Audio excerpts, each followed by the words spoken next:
Meu nome é Shauna, e o som da risada do meu pai ainda ecoa nos meus ouvidos, como uma notificação que você não consegue desligar. Um segundo eu estava pedindo ajuda. No seguinte, a voz dele cortou anos de lealdade silenciosa. Eu tinha feito um pedido simples, cuidar da minha pequena por algumas horas para que eu pudesse comparecer à maior entrevista da minha carreira. Sem drama, sem crise, apenas uma mãe tentando evitar que sua vida desmoronasse numa terça-feira de manhã. Do outro lado da linha, ele nem hesitou. Primeiro veio aquele suspiro curto e divertido que eu conhecia bem, o mesmo que ele dava quando eu dizia que daria conta dos pagamentos ou que assumiria a despesa daquela vez. E então ele disse: "Nós não somos suas babás. Faça você mesma." Aquelas palavras caíram mais pesadas do que qualquer insulto que ele já havia me dirigido. Naquele momento, eu não me senti filha dele.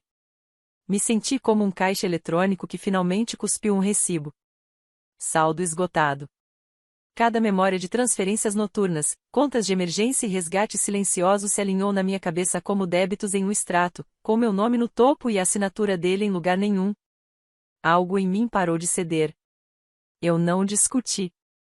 Não lembrei de quem mantinha o teto da casa dele no lugar. Apenas respondi com calma, de um jeito que até me assustou: "Você está certo, e eu não sou seu banco." Ele não fazia ideia do que aquela frase realmente significava para ele. Mas eu sabia.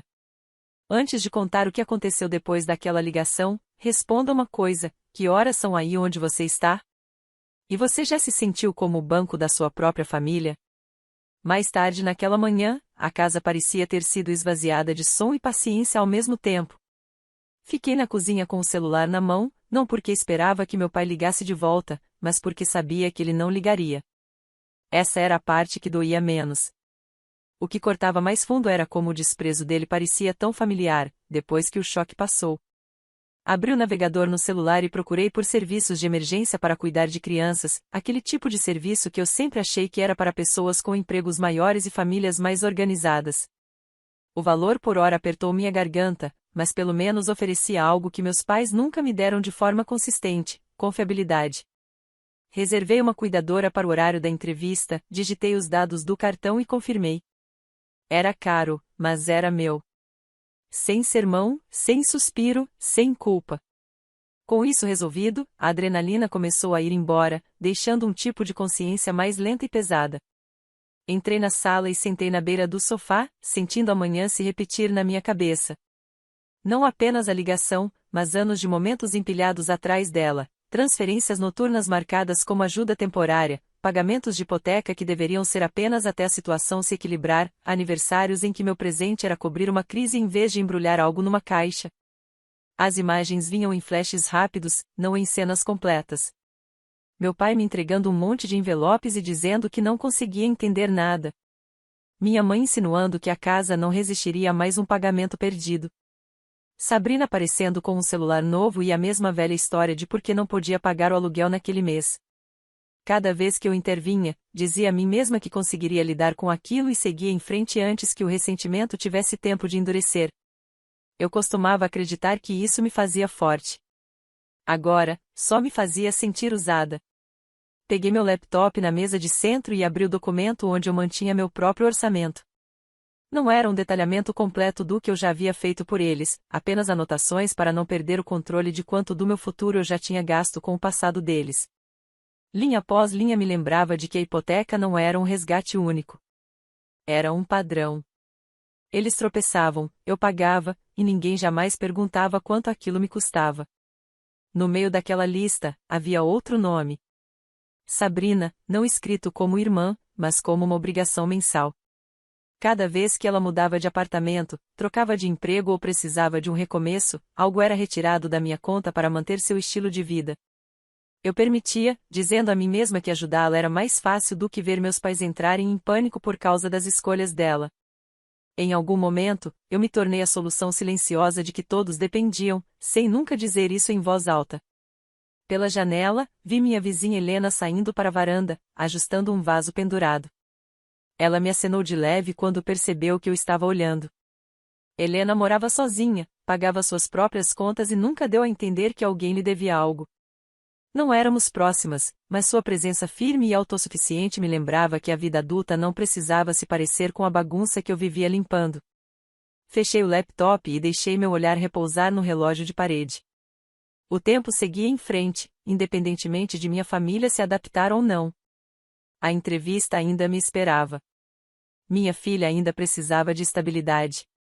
A única variável que eu realmente podia controlar era quanto mais de mim mesma eu estava disposta a entregar. Pela primeira vez, a resposta parecia simples, mais clara do que antes. O dia da entrevista chegou com um tipo de calma intensa que eu não sentia há muito tempo. Acordei antes do despertador, fiquei ali por um instante e ouvi o silêncio da casa. Sem mensagens, sem batidas na porta, sem demandas, apenas um silêncio puro e o suave zumbido do aquecedor espalhando ar quente pelas saídas de ventilação. Movi-me pela manhã com passos deliberados, café, banho, maquiagem simples, roupas que me faziam sentir que eu pertencia à sala para onde estava indo. Não para impressionar ninguém, mas para combinar com o peso da oportunidade. Essa entrevista não era sobre conquistar algo novo. Era sobre finalmente reivindicar o nível de controle que eu vinha entregando a outras pessoas por anos. Quando a cuidadora chegou, entrou com uma confiança que me estabilizou. Expliquei a rotina da Ava, respondi algumas perguntas rápidas e, então, observei minha filha se acomodar ao lado dela com uma pequena pilha de livros. Não havia culpa em partir. Eu havia pago por um serviço, organizado uma solução e protegido meu próprio futuro sem pedir para ninguém rearranjar seu lazer. No caminho para o centro da cidade, minha mente tentou voltar às palavras do meu pai, mas elas pareceram menores diante da escala do que eu estava prestes a conquistar. Eu me concentrei na rota, no ritmo dos semáforos, na forma como a cidade se abria à medida que eu me aproximava do distrito comercial. Minhas mãos estavam firmes no volante.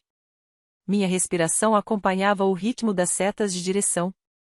Estacionamento, crachá, elevador, saguão. Os passos familiares me levaram até a sala de conferências onde os sócios me esperavam. Ao entrar, senti a versão de mim mesma que pertencia às expectativas da família se afastar, substituída por aquela que havia conquistado um lugar àquela mesa. Cumprimentei-os, sentei-me e abri minha pasta. As perguntas começaram: projeções, avaliação de riscos, estratégias. Falei com clareza, apresentando decisões que tomei em projetos anteriores e os resultados que se seguiram. Quando me perguntaram como lidava com pressão, não pensei em conflitos de reunião.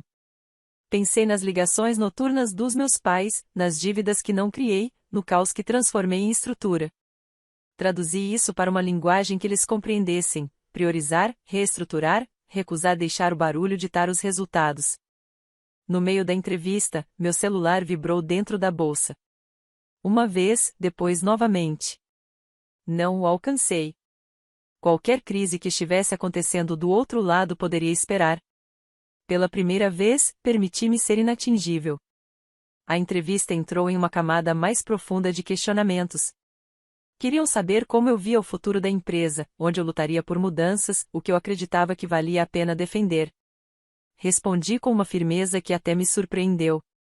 Falei sobre crescimento sustentável, sobre não construir sucesso em bases instáveis, sobre o custo de ignorar sinais silenciosos de alerta.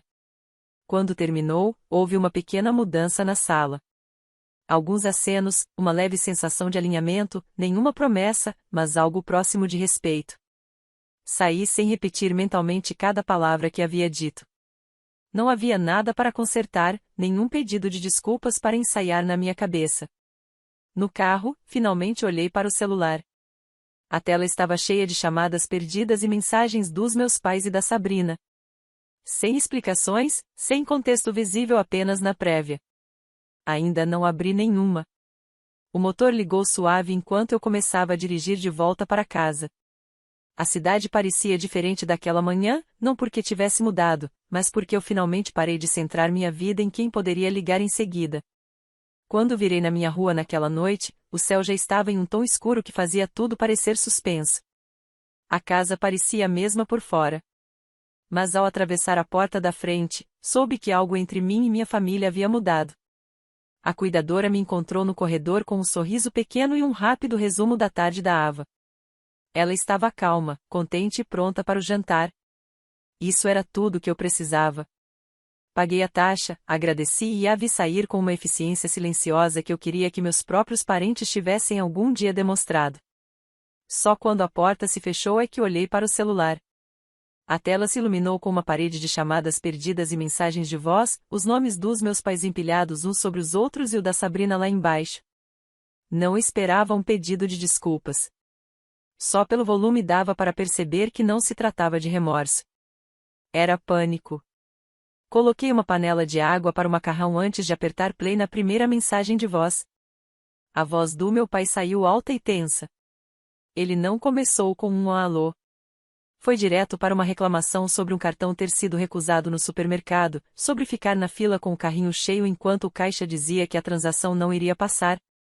Ele insistia que devia haver algum erro com o meu cartão, como se o plástico na carteira dele fosse uma extensão da minha mão. A segunda mensagem veio da minha mãe. O tom era mais suave, mas a mensagem era a mesma. Algo estava errado com o cartão que eles usavam para supermercado e gasolina, e ela precisava que eu resolvesse, porque o banco nunca os ouve. Havia constrangimento na voz dela, mas não o tipo que leva à reflexão. Era o constrangimento de se sentir incomodado na frente de estranhos. Parei a reprodução e deixei o celular sobre o balcão. O vapor subia da panela enquanto Ava cantarolava na sala, empilhando blocos que não combinavam. A normalidade daquela cena fazia o caos deles parecer distante, como uma tempestade que eu finalmente podia observar sem precisar sair de casa. Mais tarde, quando saí para levar o lixo, vi Helena descendo a calçada com uma sacola reutilizável. Ela fez uma pausa ao me ver e ergueu levemente a sacola, como quem diz, dia longo, né? Ao se aproximar, comentou quase casualmente que tinha encontrado meus pais no supermercado do outro lado da cidade. Não ficou insistindo no assunto, apenas mencionou que eles pareciam atrapalhados no caixa, falando sobre uma filha que cuidava de todas as contas enquanto o caixa esperava. Ela não estava bisbilhotando. Estava apenas observando. Mas aquele detalhe, a forma como eles me descreviam a um estranho, grudou na minha pele como algo pegajoso que eu queria arrancar. De volta a casa, abri meu laptop e entrei na conta vinculada ao cartão que eles estavam usando. Eu não a verificava há meses. Era destinada a emergências e necessidades básicas. Uma reserva que eu havia criado para que eles não se encontrassem naquela situação no caixa. A lista de transações, porém, contava outra história. Cobranças de restaurantes que jamais poderiam ser confundidas com refeições básicas. Pedidos online que não tinham nada a ver com supermercado ou gasolina. Pagamentos recorrentes de um condomínio no bairro da Sabrina a cada 4 semanas, regulares como um batimento cardíaco. Linha após linha, lá estava, meu nome na conta, a vida deles empilhada sobre ele como uma casa construída em fundação alheia. A recusa no supermercado não era uma falha técnica. Era uma luz de alerta. E, pela primeira vez, eu não era a pessoa correndo para pagá-la. As notificações começaram a se acumular antes mesmo de eu fechar o laptop. Coloquei-o de lado na mesa de jantar e deixei a tela do celular iluminar o cômodo com um brilho duro e insistente. Chamadas perdidas, mensagens de voz e uma enxurrada de textos alinhados em uma coluna estreita. Abri primeiro a conversa com meu pai. As mensagens dele vinham em rajadas curtas, secas e estranhamente formais, como se ele estivesse falando com um atendimento ao cliente em vez de com a própria filha. Ele escreveu sobre um problema com a conta, sobre o constrangimento no caixa, sobre como o cartão parou de funcionar de repente. Cada linha empurrava a responsabilidade para mim, sem jamais nomeá-la. Nada sobre o que eles tinham gasto, nada sobre por que o saldo havia sumido, apenas a expectativa de que eu resolvesse. As mensagens da minha mãe eram mais longas, mas seguiam o mesmo padrão. Ela envolvia o pânico em educação, descrevendo como as pessoas na fila os olhavam, como ela teve que se afastar com o carrinho cheio, como era difícil lidar com algo assim na idade deles. Ela não perguntou como eu estava. Não perguntou sobre a Ava ou sobre a entrevista. Só quis saber quando eu poderia olhar e colocar tudo em ordem de novo. Depois veio a Sabrina. As mensagens dela eram menos cuidadosas. Perguntou se eu tinha mexido no cartão, porque a transferência do aluguel estava voltando. Lembrou que o contrato estava no nome dela, mas que a forma de pagamento era minha. Como se aquilo fosse algum tipo de acordo que eu tivesse assinado, e não um favor que eu vinha oferecendo há tempo demais. Mencionou taxas por atraso e pontuação de crédito, todas aquelas coisas com que nunca se importou enquanto o dinheiro saía silenciosamente da minha conta e ia direto para o apartamento dela. Ler aquelas linhas era como percorrer um roteiro em que eu nunca havia concordado em atuar. Voltei ao topo da conversa e li de novo, só para ter certeza de que não estava imaginando o tom. Nenhum deles perguntou se eu havia desligado o cartão de propósito. Não passaram pela cabeça deles. A ideia de que eu poderia decidir cortar o fluxo simplesmente não existia na versão de realidade deles. Para eles, o cartão havia parado de funcionar como uma lâmpada que se apaga, inconveniente, misterioso, precisando de conserto rápido. Deixei o celular de lado, fui até a cozinha e enchi um copo d'água. Ava conversava baixinho com seus bichos de pelúcia na sala ao lado, inventando uma história em que eles compartilhavam lanches e se revezavam para escolher os jogos.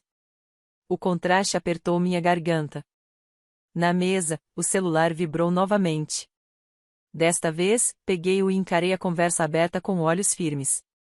Pensei em cada vez que havia transferido dinheiro sem questionar, em cada depósito que mantinha alguém confortável enquanto eu reorganizava meus próprios planos para fazer tudo funcionar.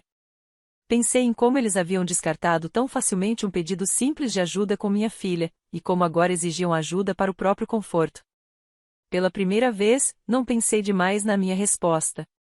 Digitei uma mensagem curta no grupo da família, informei que o cartão e as transferências haviam sido suspensos, que eu não financiaria mais supermercado, gasolina, aluguel ou qualquer outro extra. Não justifiquei. Não mencionei a ligação daquela manhã. Apenas declarei a nova realidade de forma clara e apertei a enviar. Em segundos, 3 pontinhos apareceram, desapareceram e surgiram novamente. Coloquei o celular virado para baixo sobre a mesa e me afastei antes que as respostas chegassem. O dia seguinte se desenrolou com uma tensão lenta e pesada. Passei a manhã com a Ava, preparei o café da manhã e mantive o celular virado para baixo no balcão. Eu já sabia que mais mensagens me esperavam. Quando finalmente o peguei, o grupo da família havia explodido durante a noite. Meu pai enviou parede após parede de textos, alternando entre confusão e indignação. Falava sobre lealdade familiar, sobre tudo o que haviam feito por mim, como se alguns anos de parentalidade básica pagassem uma década de dívidas não pagas e resgates silenciosos.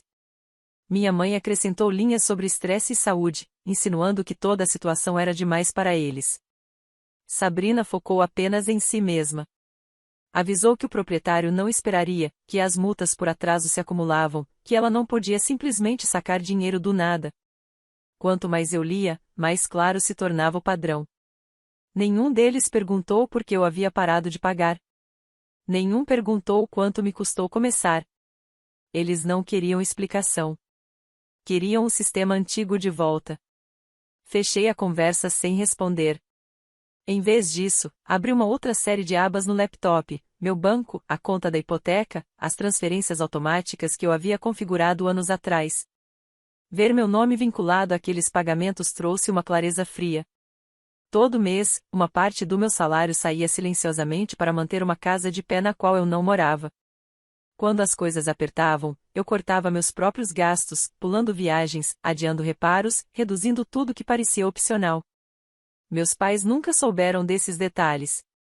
Eles só viam o resultado final. A hipoteca nunca atrasava. A luz permanecia acesa. O cartão passava. Desativei o pagamento automático com alguns cliques. O sistema perguntou se eu tinha certeza. Li a pergunta uma vez e confirmei. O credor ainda esperaria receber o dinheiro. Só que agora não seria mais de mim. Algumas horas depois, houve uma batida na porta. Não era hesitante. Era firme e impaciente. Aquele tipo de batida que assume que será atendida. Olhei pelo olho mágico e vi meu pai na varanda, ombros curvados, mandíbula tensa. Por um instante, o instinto tentou me puxar de volta ao velho padrão, abrir a porta, suavizar o tom, consertar tudo.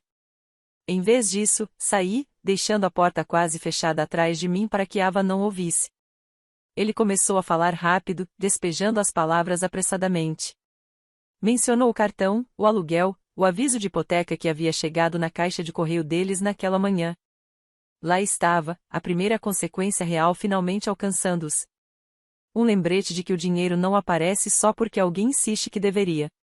Ouvi sem interromper. Quando ele finalmente ficou sem palavras, disse calmamente que o apoio havia acabado.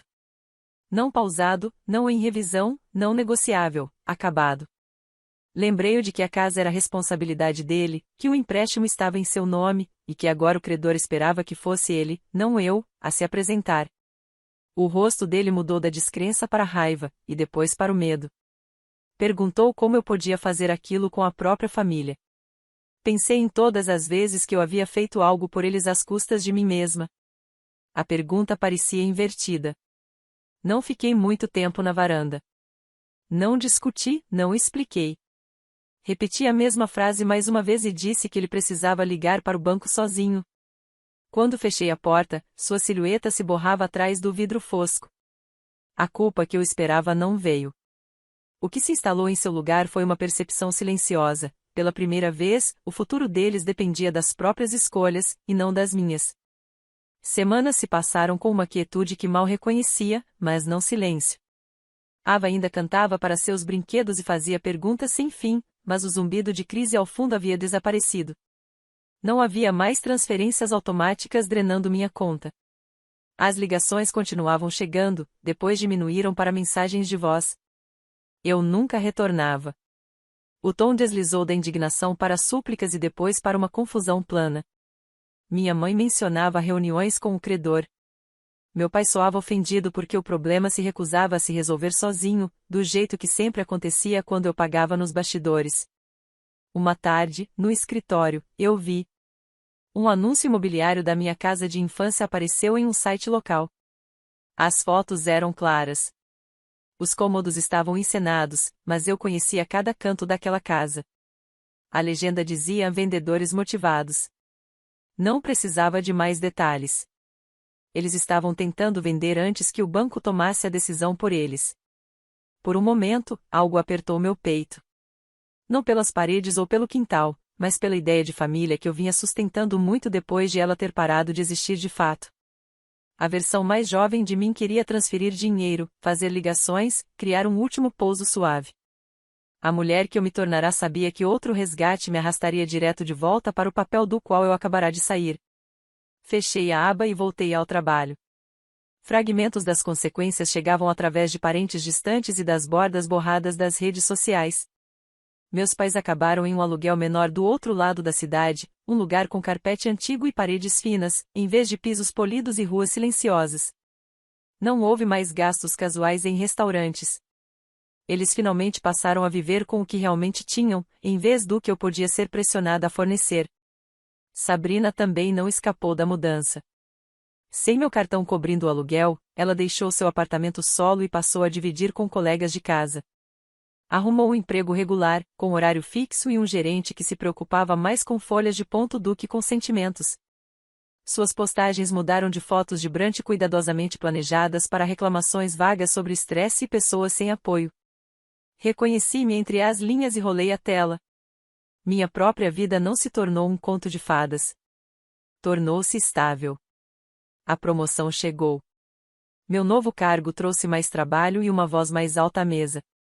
E, pela primeira vez, o salário permaneceu sob meu controle.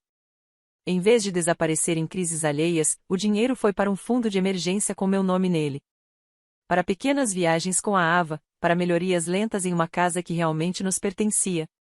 A verdadeira mudança foi interna. Parei de usar minha capacidade de suportar como prova de que deveria continuar suportando. Parei de explicar meus limites como se fossem pedidos de desculpas. Parei de confundir estar esgotada com ser amorosa.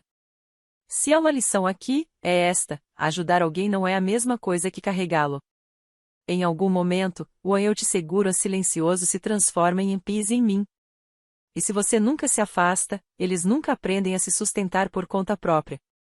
Compartilhar sangue não faz de você infraestrutura pública. Você não é um saldo infinito, um resgate permanente ou uma saída garantida das escolhas ruins de outra pessoa.